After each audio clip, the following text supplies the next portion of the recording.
Is it? No, right? It's not. It's not a function of time because if you take magnitude squared, this term goes away. So this is actually the same as bk 0 magnitude squared. So this is good because it says that Hamiltonian is a constant of time. Any Hamiltonian represents the total energy of the system. So if there's a traveling wave going through this system, okay, the total energy should be the same all the time, constant all the time. Okay. So if you look at the case of a classical harmonic oscillator, the Hamiltonian is the sum of the two energies. Each individual energy is not a constant if you look at this harmonic oscillator. This is a function of time, this is a function of time, but the total time dependence is not there because as you have a classical harmonic oscillator, as it oscillates, there's always an exchange of energy between potential energy and kinetic energy. So these two always add up to be constant. Okay? So we can also take a different picture. This is just the amplitude of the modes that are oscillating. Okay? They're oscillating time harmonically. Okay, but if you take the amplitude, you don't change the time. Okay? So what we can do is actually to rewrite this in a more suggestive form. Okay, assume that the amplitude at each location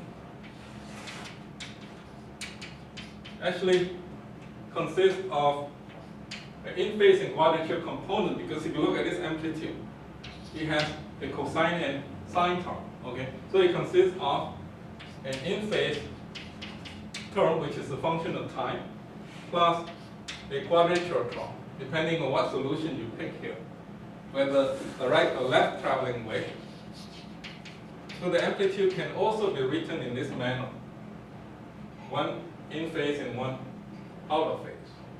Okay, if you look at this thing over here. And that is exactly like what we saw in the original classical harmonic oscillator.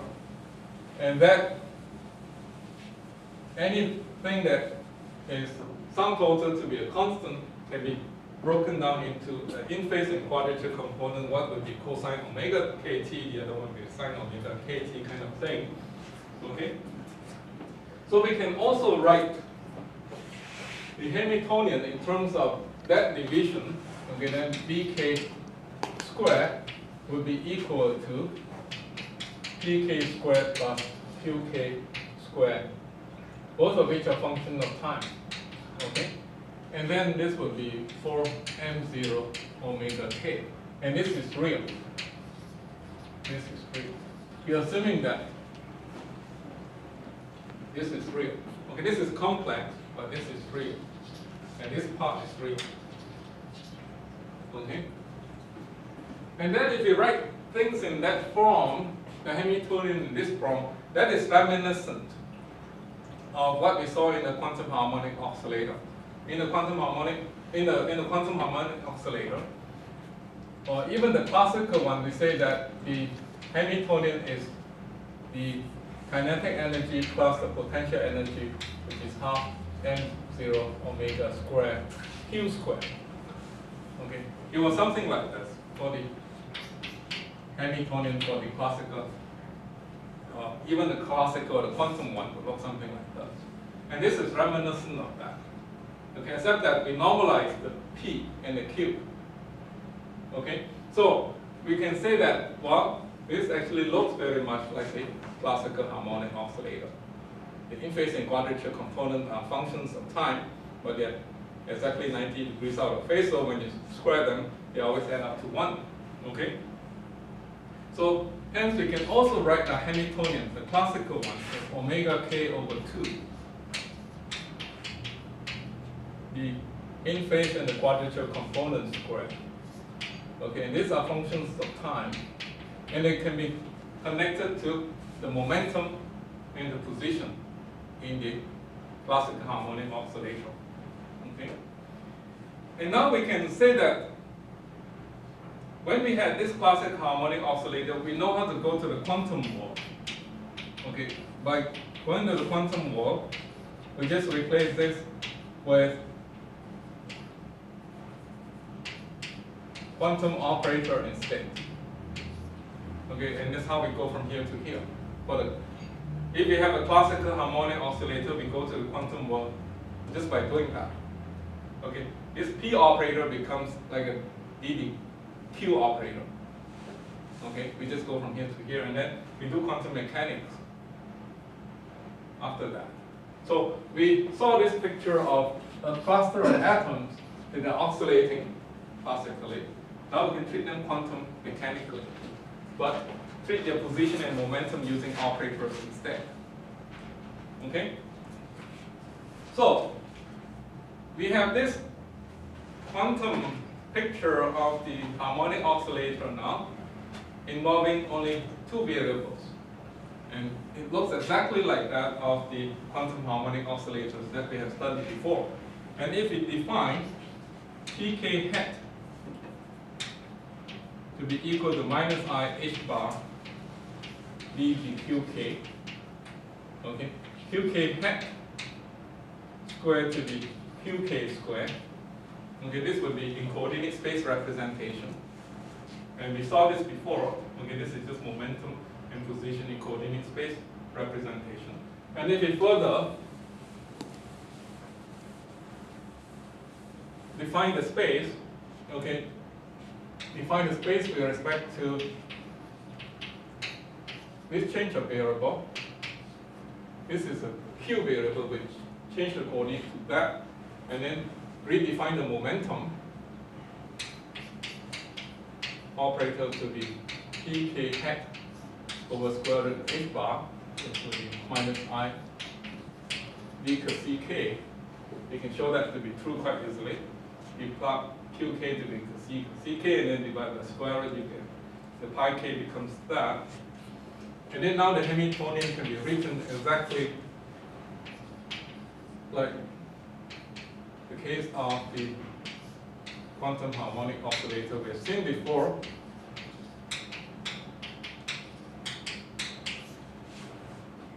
Okay, this thing can be written exactly like that.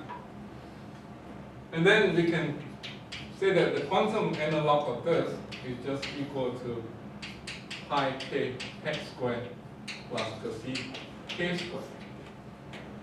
Okay, just equal to that.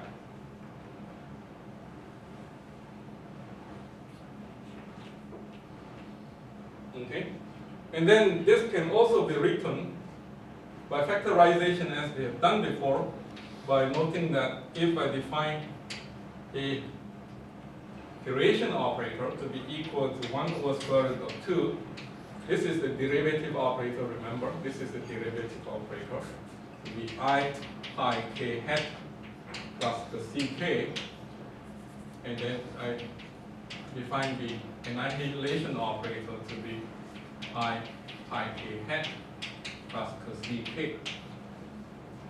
Okay?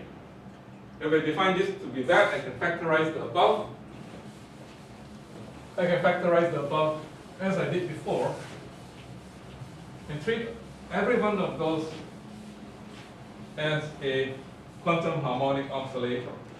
And then if I do that, I can either write h hat equals h bar omega k over 2 ak hat ak plus ak hat. Okay. If I do that, I can show that this factorization is true. And also, if I can make use of this fact, ak hat minus ak hat ak is equal to 1, I can also write that as h bar omega k ak hat ak plus tau. Okay, I can also write that as such. And this is very familiar because we have seen this before. So what we have done is actually to treat every one of the particles as a quantum particle. Okay, as the wave is traveling through them, and as each of them is oscillating simple harmonically, we convert them into the quantum harmonic oscillator and treat the Hamiltonian as such. Okay, and that's how we bridge the classical mechanics with quantum mechanics for this chain of particles. Okay, So, because of that, I can also write this Hamiltonian more suggestively. I can also write this Hamiltonian more suggestively. The classical Hamiltonian can also be written in a way that looks or almost looks like the parallel of the quantum Hamiltonian.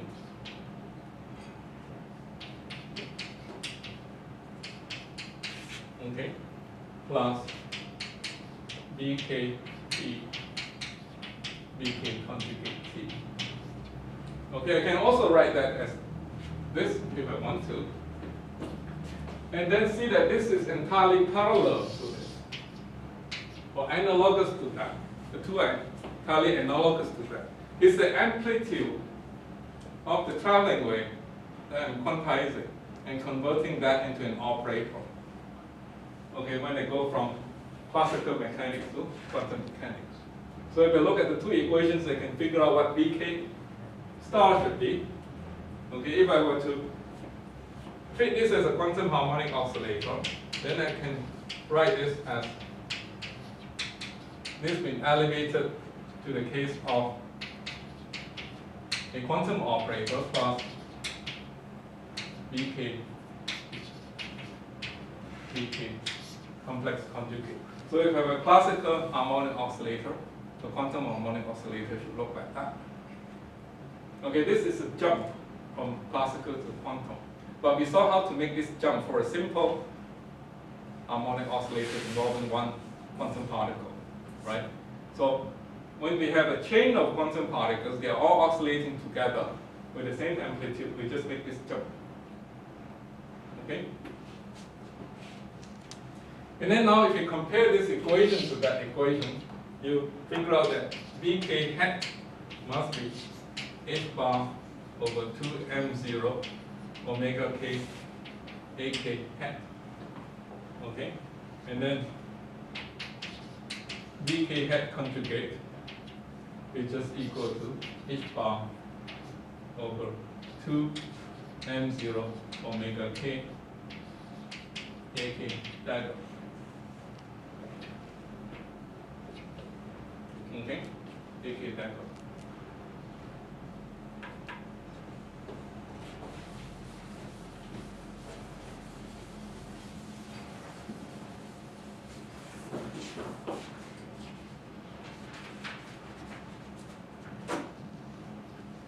And then if that is the case, then when I have the classical wave traveling on the lattice, okay, I can replace those amplitude with this amplitude operator. Okay? So previously I have a classical wave. And if the amplitudes are now replaced with operator, then this also becomes an operator. And if I do things correctly, the displacement becomes an operator, and it will be given by this.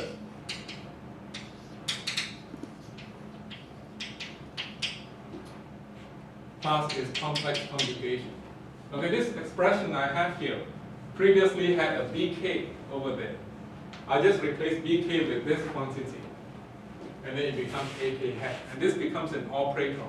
The field now is not a scalar quantity, but an operator. Okay, the momentum also becomes an operator, and it becomes something like that.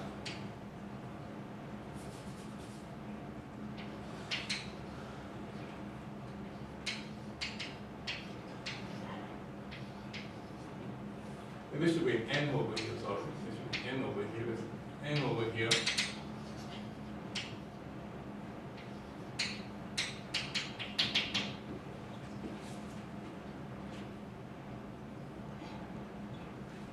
Okay. Previously we had this as scalar. Okay, now they become operators. So how do we relate operators back to the scalar value? What? Yes, it's almost correct, but when we connect between classical value and quantum operators, what do we do?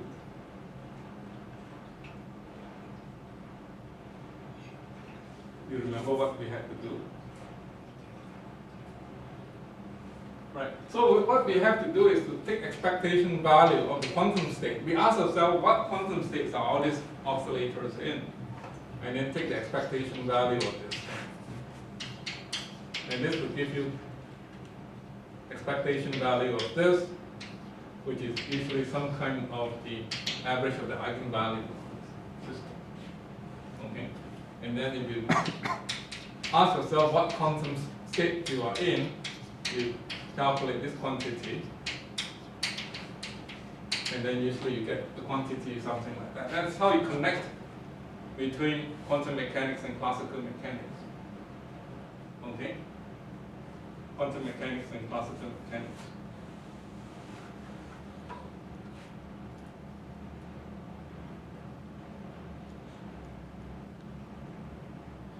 But this is actually just a picture of one mode traveling down the chain, the linear atomic chain. The linear atomic chain can have more than one mode. Okay? If we have more than one mode, then the Hamiltonian would change. Because then there would be different k values, k numbers. So if we have more than one mode, the Hamiltonian will be sum of the energy from different modes. Okay? And that actually can be proved by Hassabell's theorem as well. And so when you quantize it, you also sum of the different modes. Okay? And then when you think of a wave propagating down the linear atomic chain in the quantum form, you also put a sum over here. Okay, put a sum over there. And that gives you a sum of different wave numbers traveling down the linear atomic chain. And then each of them can be quantized. Okay? So are there any questions so far? So there is also something that you might ponder and say that where's the time dependence now? Where's the time dependence of this field operators? This QL operator and PL operator. Where do their time dependence go? Well, they have no time dependence because we are in the Schrodinger picture. In the Schrodinger picture, all the time dependence goes into the wave functions that describe the quantum system. And the P and the Q have no time dependence. So if you want to see explicitly the time dependence in that, you have to go to what is known as the Heisenberg picture. In the Heisenberg picture, what we do is to convert this into time-independent quantity, but converting this into a time-dependent quantity. And how it goes is like that. Okay? So a state function satisfies Schrodinger equation in this manner. Okay, satisfies Schrodinger equation in that manner. And then psi is equal to e to the minus I h bar h hat t times psi of 0. Okay, you can solve this equation formula, and that is the solution. And this is psi 0 can be thought of as psi t equal to 0. Okay, you can think of it as that. So this is usually time dependent.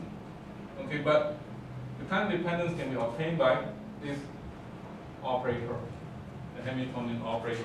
So if you were to think of finding the expectation value of an operator, you can think of it as performing this operation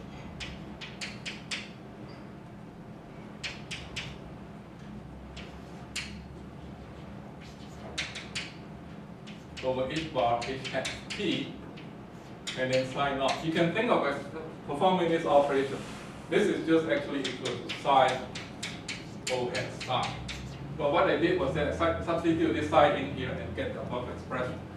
And now this picture, in this picture, psi naught is independent of time. Okay, I get a new operator called O h hat, okay, psi naught. This is the operator in the Heisenberg picture. This is the operator in the Schrodinger picture. Okay, the two operators are related to each other in this manner. Okay, the two operators are related to each other in this manner.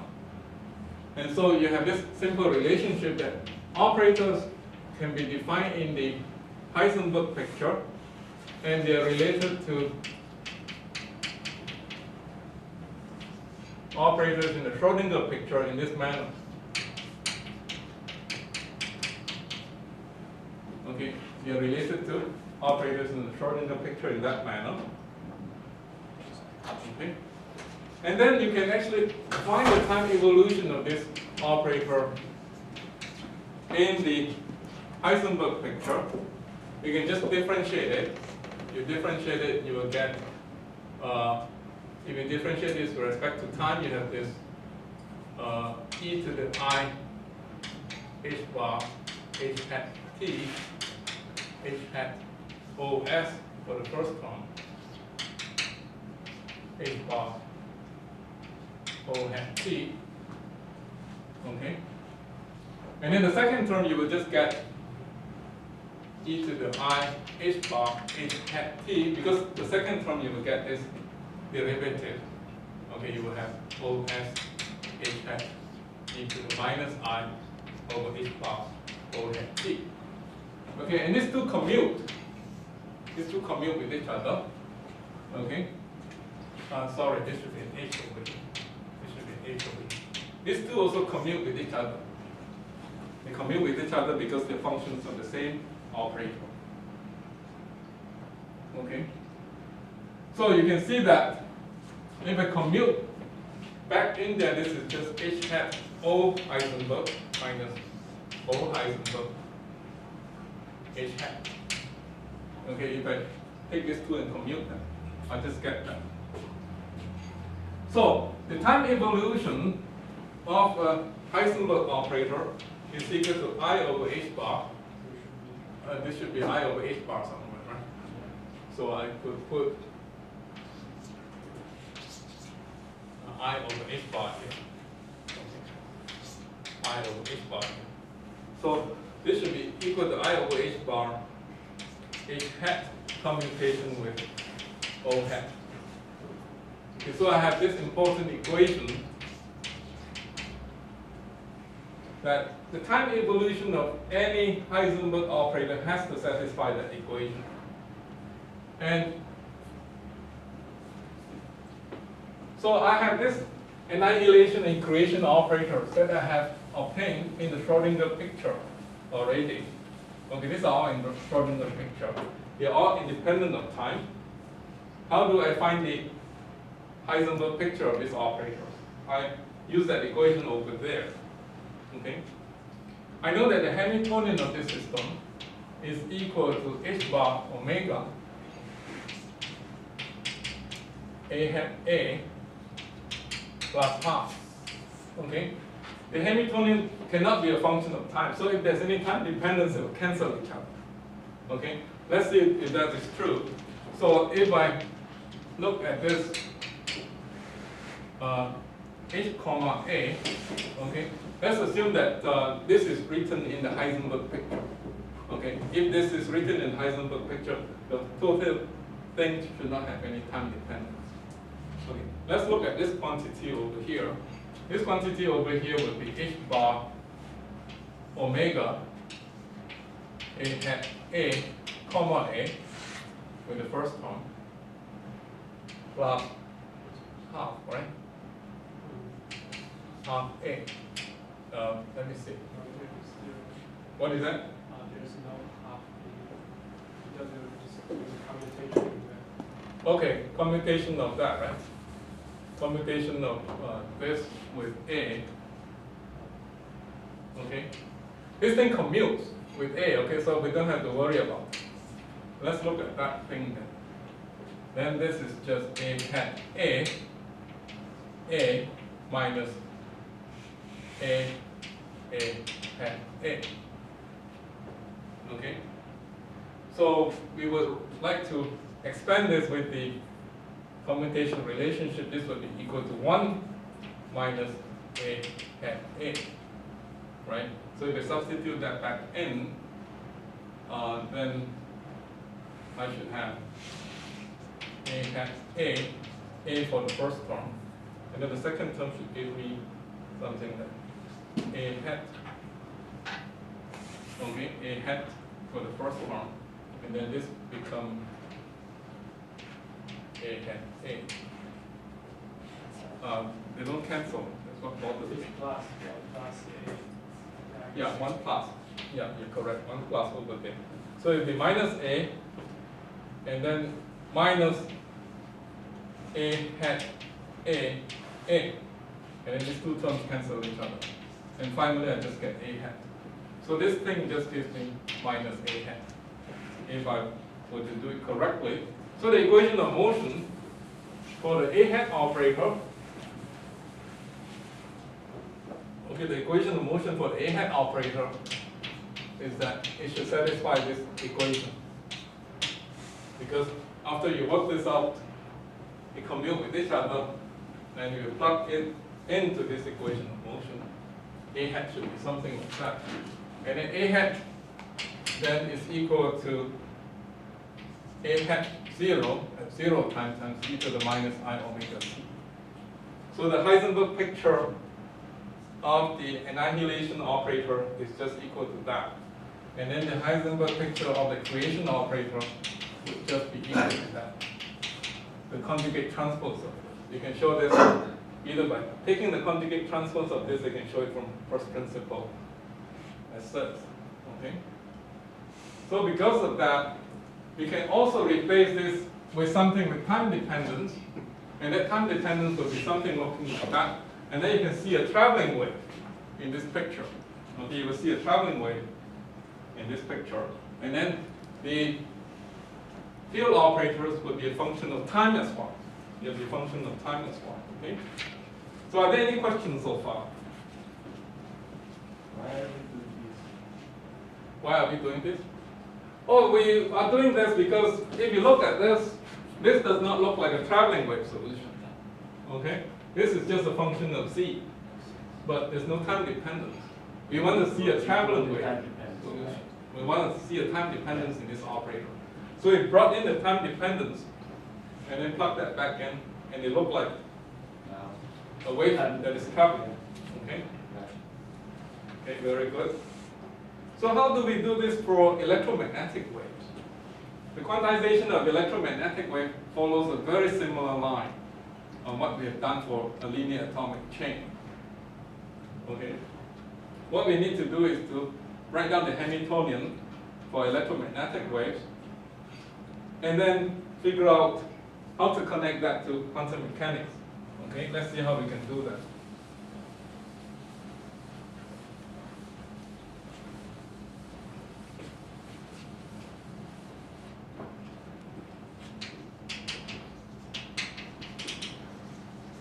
So if we have electromagnetic field, how do we quantize it? So we can assume a very simple traveling wave, a classical EM field. If we have a very simple traveling wave, then the traveling wave solution looks something like this. We use x to denote the position of the traveling wave. Okay? We won't put in on the lattice anymore because we know that in the limit, when the lattice becomes very, very small, we get a continuous wave. Okay, this would become like e to the ikx in the continuum limit anyhow. If A becomes very small, L becomes very big. Okay, I just write down the electromagnetic wave as such. Okay? And again, you can discretize this k. K can be k nu.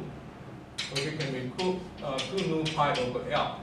I use n as a discretization number earlier on, but let me use the period L as the periodic boundary condition. This follows from periodic boundary condition. Okay? And then you can work out the corresponding magnetic field that has to go with this z component of the electric field for a plane wave, and that magnetic field component is given by this. Okay? And this electromagnetic field has to satisfy this equation. So of E is equal to minus partial T of B. Okay?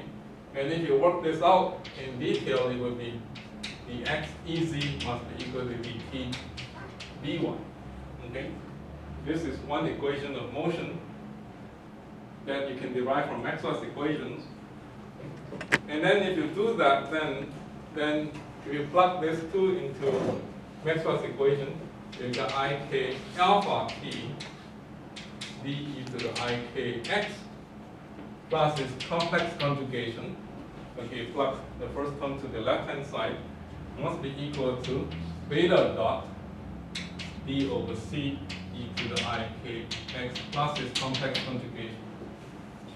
Okay, in order for this to satisfy Maxwell's equation. Okay, and you can use the second Maxwell's equation, since these are like couple mode equations involving a traveling wave. So if you use the second Maxwell's equation, so D is equal to mu naught epsilon naught partial T of E. Okay, then from this you can get partial x of By must be equal to mu naught epsilon naught partial T of EC. Okay, you can get this equation. Okay, and then if you substitute the expressions that we have assumed, this one and that one, into the second equation, you get alpha dot must be equal to I omega beta. Okay.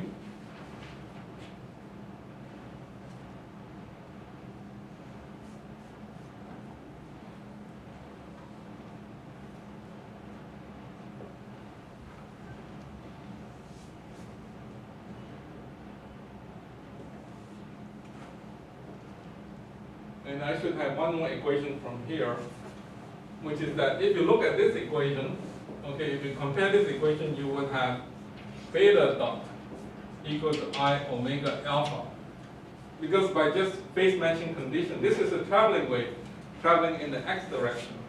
That is valid for all x. There's another traveling wave that travels in the opposite direction.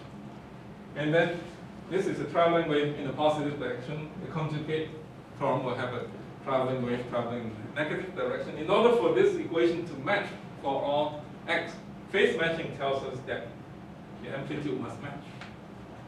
Okay, by phase matching. So from the above, I can derive this equation. And similarly, I can substitute EZ and BZ into this equation and arrive at an equation very similar to this. And then by the argument of phase matching, this has to be true. So I have these two couple mode equations, kind of. And with these couple mode equations, I finally deduce that alpha double dot is equal to minus omega squared alpha, very much like the case of what I see in the linear atomic chain. Okay? In the case of linear atomic chain. And then I would use this to quantize the electromagnetic Hamiltonian. The electromagnetic Hamiltonian is again the sum of two energies. But in electromagnetics, we don't have kinetic energy and potential energy. But we have two kinds of energies in electromagnetics. They always exchanges itself back and forth as a wave propagates. What are the two kinds of energies that we have in electromagnetics? The E field, stored energy, and the H field, stored energy. It turns out that you can make an analog of those two energies with a mechanical system and say that if I define the stored energy, that could be a function of x, okay, for a traveling wave like that, that it consists of the stored energy in the electric field plus the stored energy in the magnetic field. The Hamiltonian for classical electromagnetic is actually given by this. Okay, given by this. You can actually derive Maxwell's equation from this classical Hamiltonian. You can derive this equation of motion. This one and this one. Okay, from this classical Hamiltonian. If you go through Hamiltonian mechanics and you identify them as one being the analog of potential energy, the other one the analog of the kinetic energy. One is analogous to momentum, the other one analogous to displacement. Okay? So if you now plug it in, what you have for E from here, okay, what we have from E from here, and then what I have from B from here, plug in this Hamiltonian, you'll find that EC squared is equal to 2 alpha T magnitude squared times B squared plus oscillatory terms. Okay, just like we saw for the case of the linear atomic chain, and then By squared, this should be just EC squared. Okay, By squared, okay, these are real quantities. Okay, the way we define this EC and BC, they're all real quantities, so we don't have to take magnitude squared. And then you will find that this is beta T squared B squared over C squared plus oscillatory term. Okay? And now if you plug into this Hamiltonian and integrate, oscillatory terms will integrate to 0, just like before. Okay? Then the Hamiltonian just becomes equal to omega over 4 magnitude of alpha squared plus magnitude of beta squared. Okay? But you can see that alpha, like what we had before, as a function of time is e to the plus or minus I omega t times alpha 0. Okay, beta as a function of time is e to the plus minus beta times 0. Again, you can see that the Hamiltonian is a constant. The Hamiltonian will be a constant, independent of time. X is